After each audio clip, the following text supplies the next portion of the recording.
ဒီနေ့ကတော့ကွန်ထန်လေးချက်ပြမှာဖြစ်ပါတယ်ပထမဆုံးအနေနဲ့ထောပတ်လေးထည့်မယ်စီပူလာပြီဆိုလို့ရှိရင်စက်တံဖြူတွေထောင်းထားထည့်မယ်စက်တံဖြူလေးကျက်လာပြီဆိုလို့ရှိရင်ငြုတ်သီးစိမ့်မုံလေးထည့်မယ်ရောင်နေမုံလေးပေါ့နော်ကိုလိုချင်တဲ့အနေထားလေးယူရထည့်ပါရောင်နေမုံလေးတွေကျက်လာပြီဆိုလို့ရှိရင်နမ်ဖစ်ဖမ်ဆိုရဲအနှစ်လေးပေါ့နော်ဒါလေးကတော့ဒီကွန်ထိုင်အသက်ပေါ့နော်ဒီနမ်းဖြစ်ပေါင်းဆိုတဲ့အနှစ်လေးကိုချက်မဲ့အမောင်နဲ့တစ်စွန်းတစ်နှစ်စွန်းအမောင်များအများလို့ထည့်မယ်အရသာမုံထည့်မယ်စက်သားမုံထည့်မယ်ငပြကြီးကြရင်ထည့်လို့ရတယ်စားလေးနည်းနည်းထည့်ချင်တယ်ထည့်ပါကျွန်မကစက်သားမုံလေးပဲထည့်ပါတယ်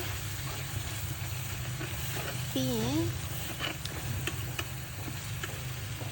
အပေါ်ကနေပြီးတော့နိုစိမ်းလေးလောင်းထည့်မယ်လူစိမ်းတို့ကိုကြိုက်တဲ့ပေါ့နော်မြများကြိုက်လို့ရှင်ပြစ်ပြစ်လေးထည့်ပါကျွန်မမြများကြိုက်လို့ပြစ်ပြစ်လေးထည့်ပါတယ်အရင်မွေးပြီးရတာလေချိနေပါရှင်ခုဆိုလို့ရှင်အနှစ်ပြရပြစ်ပြစ်လေးပေါ့နော်အယောင်သေးလေးလည်းအရန်လာပါတယ်ရှင်ကိုချက်ကိုကောင်းပေါ့နော်